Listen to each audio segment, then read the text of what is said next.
અમે હજુ જિંદા છે, ટાइगर अभी जिंदा है એવું સાંસદ કહેતા હતા। ત્યારે સાંસદ શ્રીને કહેવા માંગુ છું, તમે તો સરઘસના ટાઈગર છો, તમે તો સરઘસના ટાઈગર છો। તમારી પાર્ટી જેટલી ચાવી મારે એટલો જ તમારો અવાજ નીકળે છે।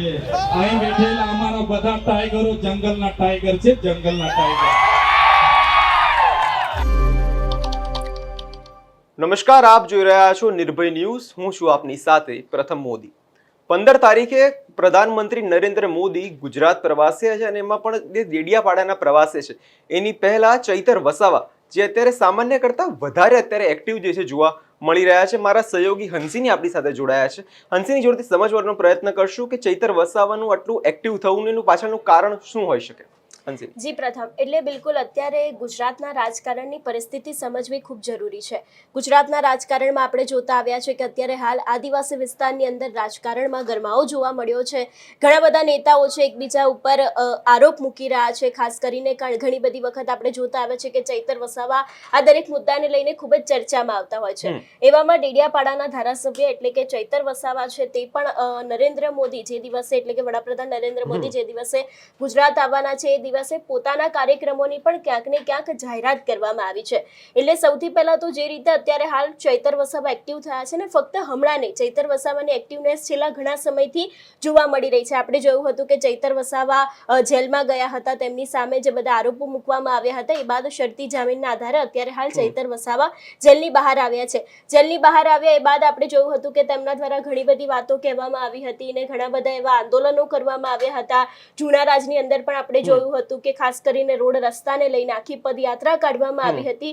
હવે જ્યારે વડાપ્રધાન નરેન્દ્ર મોદી છે તે ગુજરાત આવી રહ્યા છે એની પહેલા ચૈતર વસાવા એક સામાન્ય શબ્દોમાં કહીએ તો ચૈતર વસાવા દ્વારા બબાલો કરવામાં આવી રહી છે। ઘણા બધા મુદ્દા છે તે પણ ઉછાળવામાં આવી રહ્યા છે। ખાસ કરીને ભારતીય જનતા પાર્ટીના જેટલા પણ નેતાઓ છે એ લોકોના ઉપર સીધા આક્ષેપો મૂકવામાં આવ્યા છે। આપણે જોયું હતું કે ચૈતર વસાવાનું એક વાક્ય ખૂબ જ અત્યારે ચર્ચામાં આવ્યું છે કે હું કોઈ સર્કસનો રાજા નથી, હું આ જંગલનો રાજા છું। એટલે ખાસ કરીને કદાચ એવું પણ માની શકાય કે ચૈતર વસાવા આખા સમગ્ર રાજકારણને એક જંગલ કહેતા હોય ને એની અંદર પોતાને એવું માનતા હોય કે તે અત્યારે જે રીતે કામગીરી કરી રહ્યા છે એટલે કે પોતાને જે રીતે જોતા હોય એ વાતને લઈને પણ તેમના દ્વારા ઘણા બધા અત્યાર સુધીના નિવેદનો આપવામાં આવ્યા છે અને એની જ સામે ભારતીય જનતા પાર્ટીના ધારાસભ્યો પણ ક્યાંક ને ક્યાંક કંઈ બાકી નથી રાખતા। તે લોકો દ્વારા પણ જે રીતે સવાલો ઉભા કરવામાં આવે છે, જે રીતે તે લોકો દ્વારા પણ કહેવામાં આવે છે અને ખાસ કરીને એવું પણ કહેવામાં આવી રહ્યું છે કે ચૈતર વસાવાની સાથે બીજા આમ આદમી પાર્ટીના ઘણા બધા એવા નેતાઓ છે કે જે લોકો અત્યારે હાલ ધીરે ધીરે એક્ટિવ થઈ રહ્યા છે। નિરંજન વસાવા હોય, પિયુષ પટેલ હોય, એ બાદ રાધિકા રાઠવા હોય, દરેક લોકો અત્યારે હાલ ભારતીય જનતા પાર્ટીના નેતાઓને ત્યાંના જે કહી શકાય કે સ્થાનિક ધારાસભ્યો છે એ લોકોને ખુલ્લી ચેલેન્જ આપી રહ્યા છે, જાહેરમાં પડકાર ફેંકી રહ્યા છે। પરંતુ હવે ક્યાંક તેમની સામે ભારતીય જનતા પાર્ટીના નેતાઓ પણ એટલા જ એક્ટિવ થયા છે। એ લોકો સીધા જ સવાલ ચૈતર વસાવાને પૂછી રહ્યા છે કે શા માટે થઈને તમે આવા બધા આરોપો મૂકો છો, તમે પહેલા શું કામ કર્યું, તમારા વિસ્તારની હાલત જુઓ, એવા પણ સીધા સવાલો છે તે લોકો અત્યારે હાલ આમ આદમી પાર્ટીને પૂછી રહ્યા છે। એટલે ખાસ કરીને અત્યારે હાલ આદિવાસી વિસ્તારમાં કોંગ્રેસનું પ્રભુત્વ એટલું બધું જોવા નથી મળતું। જો જોવા મળતું હોય તો ભારતીય જનતા પાર્ટી ને એની સામે આમ આદમી પાર્ટી। એટલે ખાસ કરીને અત્યારે હાલ ક્યાંક ને ક્યાંક આદિવાસી વિસ્તારમાં જે રીતે ભાજપ અને આમ આદમી પાર્ટી આમને સામને આવી છે ને એવામાં જ્યારે વડાપ્રધાન નરેન્દ્ર મોદી છે ગુજરાતના પ્રવાસે આવી રહ્યા છે, ખાસ કરીને ડેડિયાપાડા જવાના છે, એ જ સમયે ચૈતર વસાવા દ્વારા પોતાના સોશિયલ મીડિયાની અંદર જે સમયે વડાપ્રધાન નરેન્દ્ર મોદી આવવાના છે એ સમયે તેમના દ્વારા પણ ઘણા બધા કાર્યક્રમો કરવામાં આવવાના છે એવી વાતો પણ કહેવામાં આવી છે અને ખાસ કરીને ક્યાંક ને ક્યાંક જે રીતે એવી વાતો સામે આવી હતી ચૈતર વસાવાના પક્ષ પલટાને લઈને। આપણે જોયા હતા કે એવા ઘણા બધા નિવેદનો સામે આવ્યા હતા કે પ્રધાનમંત્રી નરેન્દ્ર મોદી જે સમયે ડેડિયાપાડા આવવાના છે એ જ સમયે ચૈતર વસાવા ક્યાંક ભારતીય જનતા પાર્ટીનો ખેસ પહેરશે, ક્યાંક પક્ષ પલટો કરશે ને ચૈતર વસાવાના પક્ષ પલટાની વાતો એવું નથી કે હમણાંથી ચાલતી આવી છે, છેલ્લા ઘણા સમયથી ચાલતી આવી છે। પરંતુ એ વાતને લઈને પણ ચૈતર વસાવા દ્વારા નિવેદનો આપવામાં આવ્યા છે કે હું કોઈ દિવસ ભારતીય જનતા પાર્ટીમાં જોડાઈશ જોડાવાનો નથી. એટલું જ નહીં, ચૈતર વસાવાએ તો ત્યાં સુધીની વાત કરી દીધી છે કે જે ભરૂચના સાંસદ એટલે કે મનસુખ વસાવા, એ બંને વચ્ચે પણ આપણે હંમેશા જોતા આવ્યા હોય છે કે અણબનાવ હોય છે, એકબીજાને બોલતા રહેતા હોય છે. એટલે ચૈતર વસાવાએ તો ત્યાં સુધીનું પણ નિવેદન આપ્યું છે કે જે ભરૂચના સાંસદ એટલે કે મનસુખ વસાવા છે, એમના પોતાના જ ગામના જો રસ્તાઓ સારા ન હોય, 35 વર્ષથી એમની સરકાર છે, જો એ સરકાર સાંસદના ગામના રસ્તા ના સુધારી શકી હોય તો પછી એવી પાર્ટીમાં જવાનો કોઈ મતલબ નથી.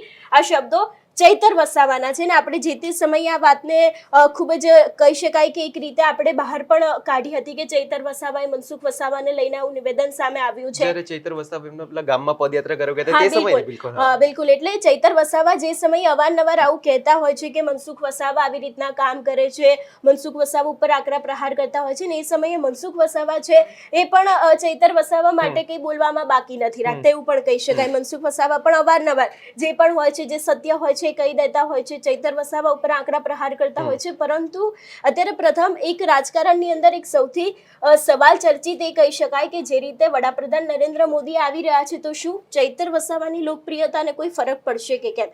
કારણ કે આદિવાસી વિસ્તારની અંદર ચૈતર વસાવાને લઈને જે લોકો અત્યારે હાલ જે એમની તરફ વળી રહ્યા છે ને એમાં પણ જ્યારથી ચૈતર વસાવા જેલની બહાર આવ્યા છે, માફ કરજો, ત્યારથી ક્યાંક ને ક્યાંક ચૈતર વસાવા છે એમની સાથે, એમની વિચારધારાની સાથે ઘણા બધા એવા લોકો છે કે જે લોકો એમની સાથે જોડાઈ રહ્યા છે. પક્ષ પલટો થયો, ચૈતર વસાવાએ ભારતીય જનતા પાર્ટીમાં ઘણા મોટા ગાબડા પાડ્યા છે, ઘણા બધા લોકો, અને એ પણ એવી ઓછી સંખ્યા નહીં કે 5-10 ભાજપના કાર્યકર્તા તેમાં જોડાયા હોય, ઘણી બધી એવી મોટી સંખ્યામાં લોકો આમ આદમી પાર્ટીની વિચારધારા સાથે જોડાયા. ને એટલું જ નથી, આમ આદમી પાર્ટીમાંથી ઘણા બધા લોકો ભારતીય જનતા પાર્ટીમાં પણ ગયા. પણ જે રીતે અત્યારે હાલ એક સવાલ લોકોના મનમાં ઉભો થઈ રહ્યો છે, ખાસ કરીને આદિવાસી વિસ્તારમાં જે લોકો છે કે શું ચૈતર વસાવાની લોકપ્રિયતા પ્રધાનમંત્રી નરેન્દ્ર મોદીના આવવાથી ઓછી થશે કે કેમ? આ દરેક સવાલનો જવાબ તો હવે જોવાનો રહેશે. કારણ કે એક બાજુ જે રીતે ભાજપના નેતાઓ એક્ટિવ થયા છે, જે રીતે ભાજપની કામગીરી અત્યારે આદિવાસી વિસ્તારમાં જોવા મળી રહી છે, એ જ રીતે ક્યાંક ને ક્યાંક ચૈતર વસાવા પણ એમની સામે એટલા જ બધા એક્ટિવ જોવા મળી રહ્યા છે. હંસ, અટકાવવા માંગીશ તમને કે આપણે જોતા હોઈએ છીએ કે જ્યારે પણ પ્રધાનમંત્રી આવવાના હોય છે તે વિસ્તારમાં કોંગ્રેસ કે કોઈ બીજા બધા નેતાઓ હોય છે તે વિરોધ કરવા નીકળી પડતા હોય છે, તે બધાને ડિટેન કરી દેવામાં આવતા હોય છે. તો હવે ચૈતર વસાવા પણ કોઈ આવો પ્રોગ્રામ કરવાના છે જેમના સ્થાનિક કાર્યક્રમો છે, ત્યારે શું લાગે છે આવી કોઈ ઘટના ઘટી શકે ખરી? એટલે આની અંદર આમ જોવા જઈએ તો આ રાજકારણ છે કે કદાચ કોઈ પણ જે પાર્ટીના નેતા હોય છે, જેમની સત્તા હોય છે, એમના કદાચ કોઈ મુખ્ય નેતા આવવાના હોય છે તો વિપક્ષ દ્વારા વિરોધ પ્રદર્શન કરવામાં આવતું હોય છે. આ બહુ ખૂબ જ સામાન્ય વાત છે. અને એવામાં જ્યારે હવે વડાપ્રધાન નરેન્દ્ર મોદી ડેડિયાપાડા પહોંચી રહ્યા છે, આદિવાસીઓને રીઝવવા માટે પણ હોઈ શકે છે, એ લોકોના ઘણા બધા જે કામો અટકેલા છે એ કામો માટે પણ ક્યાંક ને ક્યાંક વાત કરવામાં આવી શકે છે. ભાજપના ધારાસભ્ય છે, જે લોકો દ્વારા અત્યારે હાલ એક્ટિવનેસ બતાવવામાં આવી રહી છે, એ દરેક વાતને લઈને પણ કદાચ કોઈક કામ હોઈ શકે છે એવી શક્યતાઓ લાગી રહી છે. ને એની સામે વાત કરવામાં આવે ચૈતર વસાવાને લઈને તો એમના દ્વારા પોતાના સોશિયલ મીડિયામાં જે ભગવાન બિરસા મુંડા છે એમને લઈને એક પોસ્ટ કરવામાં આવી છે, જે તે એમને એક નેત્રંગ કરીને જે છે ત્યાં એ વિસ્તારને લઈને ચૈતર વસાવા દ્વારા વાત કરવામાં આવી છે કે એ સમયે એમનો ત્યાં કાર્યક્રમ છે. એટલે હવે આગામી સમયમાં એક એ વાત પણ જોવાની રહેશે, જે રીતે તમે કીધું એ પ્રમાણે, કે ખરેખર વિરોધ પ્રદર્શન કરવામાં આવશે કે કેમ, નહીં કરવામાં આવશે કે કેમ. એમાં પણ જ્યારે પક્ષપલટાની વાતો ચાલી રહી છે, ચૈતર વસાવા પક્ષપલટો કરશે કે કેમ, તેવા સવાલોની વચ્ચે હવે ચૈતર વસાવા આગામી સમયમાં શું કરશે? કારણ કે હજી પણ સમય છે, લગભગ 15 તારીખની સવારની આસપાસ જે વડાપ્રધાન નરેન્દ્ર મોદી છે તે ડેડિયાપાડા જવાના છે. એટલે ખાસ કરીને હવે એ દરમિયાન જે વચ્ચેનો સમય છે એ દરમિયાન પણ ક્યાંક ને ક્યાંક ચૈતર વસાવા દ્વારા કંઈક નવા જૂની કરવામાં આવશે કે કેમ એ પણ જોવાનું રહેશે. કારણ કે સ્થાનિક સ્વરાજની ચૂંટણી આવી રહી છે, અને સ્થાનિક સ્વરાજની ચૂંટણી કહી શકાય કે ખૂબ જ અગત્ય છે આદિવાસી વિસ્તાર માટે. કારણ કે ઘણી બધી એવી બેઠકો છે કે જેના ઉપર ભાજપની પણ એટલી જ નજર રહેલી છે અને જેના ઉપર આમ આદમી પાર્ટીની પણ એટલી જ નજરો રહેલી છે. એટલે ખાસ કરીને જે પ્રમાણે અત્યારે હાલ લાગી રહ્યું છે કે સ્થાનિક સ્વરાજની ચૂંટણીમાં પણ આપની ઇફેક્ટ ક્યાંક ને ક્યાંક જોવા મળી શકે છે. જે રીતે અત્યારે ચૈતર વસાવા છે, જે રીતે લોકો તેમની સાથે જોડાઈ રહ્યા છે, એ દરેક વાતને લઈને પણ હવે આગામી સમયમાં જોવાનું રહેશે કે ખરેખર આ ચૂંટણીની અંદર આપની ઇફેક્ટ જોવા મળશે કે પછી જે રીતે અત્યારનું વાતાવરણ જોવા મળી રહ્યું છે એ ફક્ત ને ફક્ત ઉપર છલ્લું છે. છેલ્લા ઘણા સમયથી ભારતીય જનતા પાર્ટીની સત્તા રહી છે, તો પછી એ સત્તા બરકરાર રહે છે કે કેમ, કે પછી આ વખતે આમ આદમી પાર્ટી બાજી મારી જશે, એ પણ હવે આગામી સમયમાં જોવાનું રહેશે. બિલકુલ પ્રથમ તો હવે ચૈતર વસાવા 15 તારીખે કંઈક નવા જૂની કરે છે તે જોવાનું રહ્યું. મારો રિપોર્ટ તમને કેવો લાગ્યો તે કમેન્ટ બોક્સમાં જરૂરથી લખજો અને અમારી ચેનલ નિર્ભય ન્યૂઝને લાઇક, શેર અને સબસ્ક્રાઇબ કરવાનું ભૂલશો નહીં. નમસ્કાર.